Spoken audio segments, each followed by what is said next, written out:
Oh yeah, we're on chapter 3. Let me roll the window up. Just for a little if I get to page 100 on this book, man, I'll be flying. Book 3, chapter 3. Tom presented himself before Aunt Polly, who was sitting by an open window in a pleasant rearward apartment, which was bedroom, breakfast room, dining room, and library combined. The balmy summer air, the restful quiet, the odor of the flowers, and the drowsing murmur of the bees had their effect, and she was nodding over her knitting, for she had no company but the cat, and it was asleep in her lap. Her spectacles were propped up on her gray head for safety. She had thought that of course Tom had deserted long ago, and she wondered at seeing him place himself in her power again in his intrepid way. He said, "Mayn't I go and play now, Aunt?" "What, already? How much have you done?" "It's all done, Aunt." "Tom, don't lie to me. I can't bear it." "I ain't, Aunt. It is all done." Aunt Polly placed small trust in such evidence. She went out to see for herself, and she would have been content to find 20% of Tom's statement true when she found the entire fence whitewashed, and not only whitewashed, but elaborately coated and recoated, and even a streak added to the ground. Her astonishment was almost unspeakable. She said, "Well, I never. There's no getting around it. You can work when you're a mind to, Tom." And then she diluted the compliment by adding, "But it's powerful seldom you're a mind to, I'm bound to say.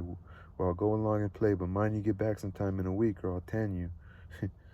She was so overcome by the splendor of his achievement that she took him into the closet and selected a choice apple and delivered it to him, along with an improving lecture upon the added value and flavor a treat took to itself when it came without sin through virtuous effort. And while she closed with a happy scriptural flourish, he hooked a donut. Then he skipped out and saw Sid just starting up the outside stairway that led to the back rooms on the second floor. Clouds were handy and the air was full of them in a twinkling. They raged around Sid like a hailstorm, and before Aunt Polly could collect her surprised faculties and sally to the rescue, 6 or 7 clods had taken personal effect, and Tom was over the fence and gone. There was a gate, but as a general thing, he was too crowded for time to make use of it. His soul was at peace now that he had settled with Sid for calling attention to his black thread and getting him in trouble. Tom skirted the block and came around into a muddy alley that led by the back of his aunt's cow stable. He presently got safely beyond the reach of capture and punishment and hasted toward the public square of the village, where 2 military companies of boys had met for conflict. According to previous appointment, Tom was general of one of these armies, Joe Harper, a bosom friend, general of the other.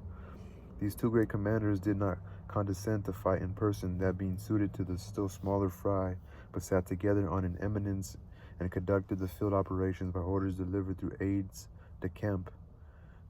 Tom's army won a great victory after a long and hard-fought battle. Then the dead were counted, prisoners exchanged, the terms of the next disagreement agreed upon, and the day for the necessary battle appointed, after which the armies fell into line and marched away, and Tom turned homeward alone. As he was passing by the house where Jeff Thatcher lived, he saw a new girl in the garden, a lovely little blue-eyed creature with yellow hair plaited into 2 long tails, white summer frock, and embroidered pantalettes. The fresh-crowned hero fell without firing a shot. A certain Amy Lawrence vanished out of his heart and left not even a memory of herself behind. He had thought he loved her to distraction. He had regarded his passion as adoration, and behold, it was only a poor little evanescent partiality. He had been months winning her. She had confessed hardly a week ago she had been the happiest and the proudest boy. Or he had been the happiest and the proudest boy in the world only 7 short days. And here, in one instant of time, she had gone out of his heart like a casual stranger whose visit is done. He worshipped this new angel with furtive eye till he saw that she had discovered him, when he pretended he did not know she was present and began to show off in all sorts of absurd boyish ways in order to win her admiration. He kept up this grotesque foolishness for some time, but by and by, while he was in the midst of some dangerous gymnastic performance, he glanced aside and saw that the little girl was wending her way toward the house. Tom came up to the fence and leaned on it, grieving and hoping she would tarry yet a while longer. She halted a moment on the steps and then moved toward the door. Tom heaved a great sigh as she put her foot on the threshold, but his face lit up right away, for she tossed a pansy over the fence a moment before she disappeared. The boy ran around and stopped within a foot or two of the flower, and then shaded his eyes with his hand and began to look down street as if he had discovered something of interest going on in that direction. Presently he picked up a straw and began trying to balance it on his nose with his head tilted far back, and as he moved from side to side in his efforts, he edged nearer and nearer toward the pansy. Finally his bare foot rested upon it, his pliant toes closed upon it, and he hopped away with the treasure and disappeared round the corner. But only for a minute, only while he could button the flower inside the jacket, next his heart or next his stomach, possibly, for he was not much posted in anatomy and not hypercritical anyway. He returned now and hung about the fence till nightfall, showing off as before, but the girl never exhibited herself again. Though Tom comforted himself a little with the hope that she had been near some window meantime and been aware of his attentions, finally he rode home reluctantly with his poor head full of visions.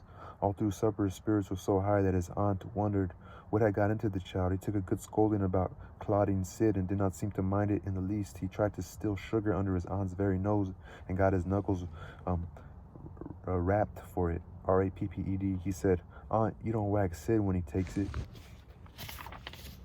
"Well, Sid don't torment a body the way you do. You be always into that sugar if I weren't watching you." Presently she stepped into the kitchen and Sid, happy in his immunity, reached for the sugar bowl, a sort of glorying over Tom, which was well nigh unbearable. But Sid's fingers slipped and the bowl dropped and broke. Tom was in ecstasies, in such ecstasies that he even controlled his tongue and was silent. He said to himself that he would not speak a word even when his aunt came in, but would sit perfectly still till she asked who did the mischief, and then he would tell. And there would be nothing so good in the world as to see that pet model catch it. He was so brimful of exultation that he could hardly hold himself when the old lady came back and stood above the wreck, discharging lightnings of wrath from over her spectacles. He said to himself, now it's coming, and the next instant he was sprawling on the floor. The potent palm was uplifted to strike again when Tom cried out, "Hold on now, what are you belting me for?" Sid broke it. Aunt Polly paused, perplexed, and Tom looked for healing pity, but when she got her tongue again, she only said, "Well, you didn't get a lick amiss, I reckon. You been into some other audacious mischief when I wasn't around, like enough." Then her conscience reproached her, and she yearned to say something kind and loving, but she judged that this would be construed into a confession that she had been in the wrong, and discipline forbade that, so she kept silence and went about her affairs with a troubled heart. Tom sulked in the corner and exalted his woes. He knew that in her heart his aunt was on her knees to him, and he was morosely gratified by the consciousness of it. He would hang out no signals, he would take notice of none. He knew that a yearning glance fell upon him now and then through a film of tears, but he refused recognition of it. He pictured himself lying sick unto death, and his aunt bending over him and beseeching one little forgiving word, and he would turn his face to the wall and die with that word unsaid. Ah, how would she feel then? And he pictured himself brought home from the river, dead, with his curls all wet and his sore heart at rest. How she would throw herself upon him, and how her tears would fall like rain, and her lips pray to God. To give her back her boy, and she would never abuse him anymore. But he would die there cold and white and make no sign, a poor little sufferer whose griefs were at an end. He so worked upon his feelings with the pathos of these dreams that he had to keep swallowing. He was so like to choke, and his eyes swam in a blur of water which overflowed when he winked and ran down and trickled from the end of his nose, and such a luxury to him was his petting of his sorrows that he could not bear to have any worldly cheeriness or any grating delight intrude upon it. It was too sacred for such contact, and so presently, when his cousin Mary danced in, all alive with the joy of seeing home again after an age-long visit of 1 week to the country, he got up and moved in clouds and darkness out at one door as he got up and moved in clouds and darkness out at one door as she brought song and sunshine in at the other. He wandered far from the accustomed haunts of boys and sought desolate places that were in harmony with his spirit. A log raft in the river invited him, as he seated himself on its outer edge and contemplated the dreary vastness of the stream, wishing the while that he could only be drowned all at once and unconsciously without undergoing the uncomfortable routine devised by nature. Then he thought of his flower. He got it out, rumpled and wilted, and it mildly increased his dismal felicity. He wondered if she would pity him if she knew. Would she cry and wish that he had a right to put her arms around his neck and comfort him? Would she cry and wish that she had a right to put her arms around his neck and comfort him? Or would she turn coldly away like all the hollow world? This picture brought such an agony of pleasurable suffering that he worked it over and over again in his mind and set it up in new and varied lights till he wrote it threadbare. At last he rose up, sighing, and departed in the darkness. About 9:30 or 10 o'clock he came along to the deserted street to where the adored unknown lived. He paused a moment. No sound fell upon his listening ear. A candle was casting a dull glow upon the curtain of a second-story window. Was the sacred presence there?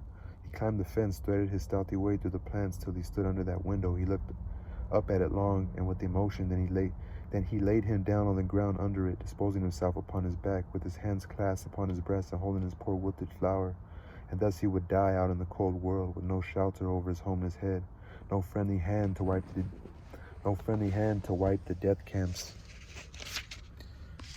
from his brow, no loving face to bend pityingly over him when the great agony came, and thus she would see him when she looked out upon the glad morning, and oh, would she drop one little tear upon his poor lifeless form, would she heave one little sigh to see a bright young life so rudely blighted, so untimely cut down. The window went up, a maidservant's discordant voice profaned the holy calm, and a deluge of water drenched the prone martyr's remains. The strangling hero sprang up with a relieving snort. There was a whiz as of a missile in the air. What do you say? There was a whiz.